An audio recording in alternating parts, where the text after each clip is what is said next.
let's move into the whole discussion about dark liquidity. I mean, I think the first thing to examine would be, I mean, the MiFID idea is a transparent market. So, why should we be dealing in dark liquidity at all? David, why don't you try and tackle that one, since you've just launched a dark liquidity platform, Sure. and you might want to tell us a bit about that.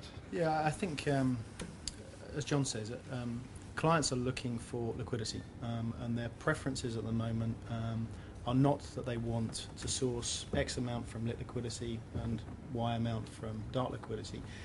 They're just looking at execution quality.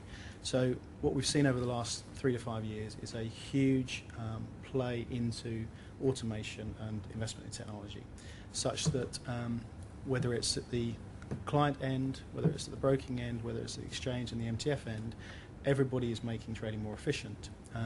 But the order size that's happening in lit execution venues has got so small now, and the tranching effect for this block business is so advanced that you're seeing executions of 10,000 sterling on average in the lit venues. So the information points on the lit venues are absolutely hugely greater than they were 3 to 5 years ago. And so people are looking at the lit venues and saying, is that the right place for me to execute my block business? Do I need a different type of service?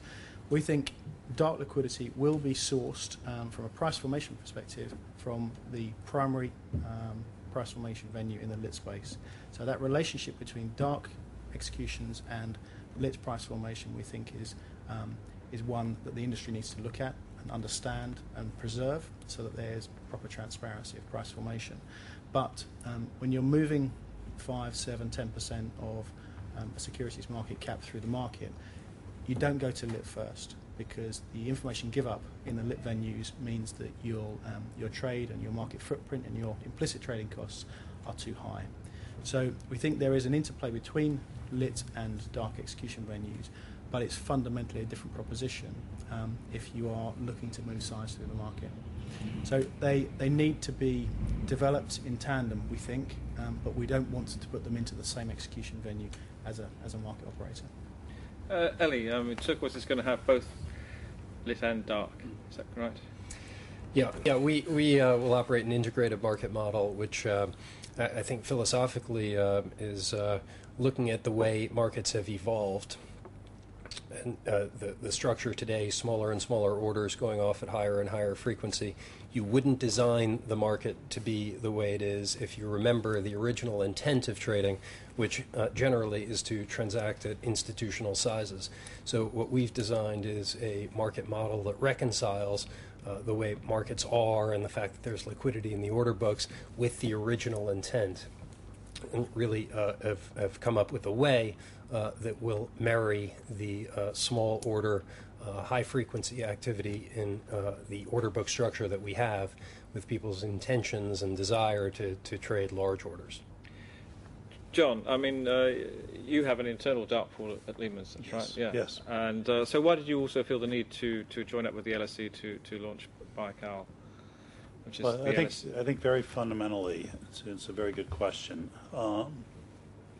The metric of success in a dark pool is quite different than the metric of success in a lit pool.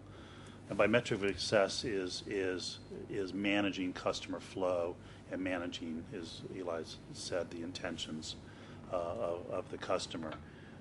So a dark pool operates best where its footprint is as large as it possibly can be.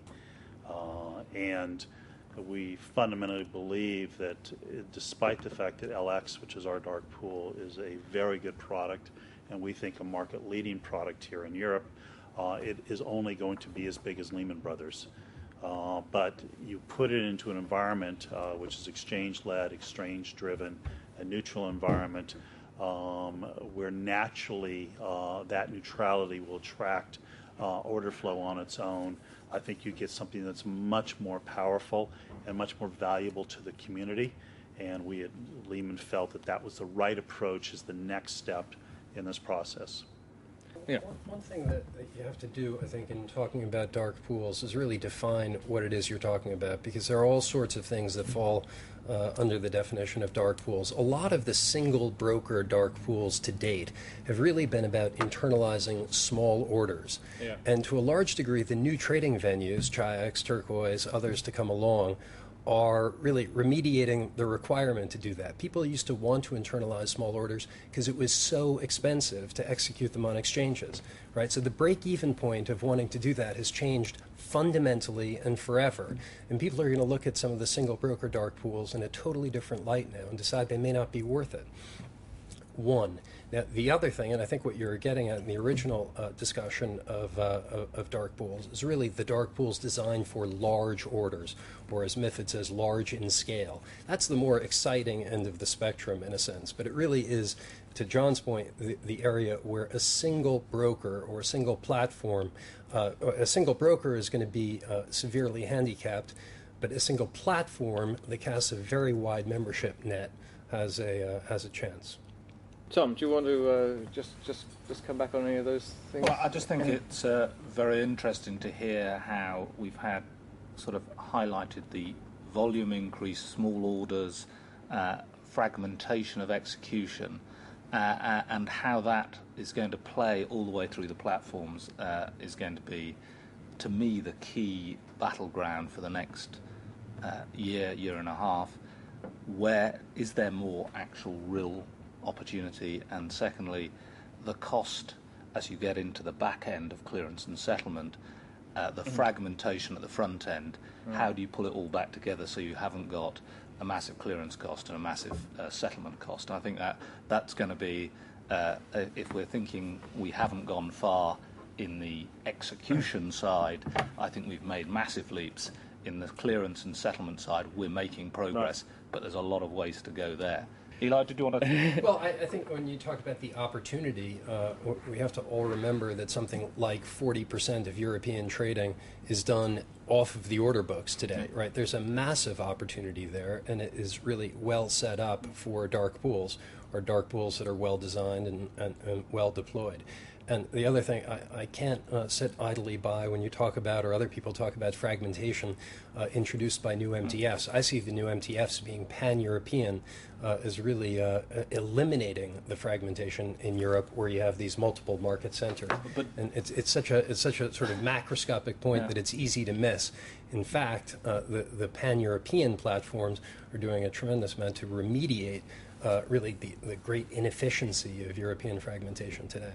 And you can say the same about pan-European CCPs there as well in that space. Absolutely. You know, whether it's EMCF or Euro CCP, you know, offering a service to facilitate pan-European clearing. You know, effectively you had vertical silos prior to that, and you know, you had a greater degree of connectivity.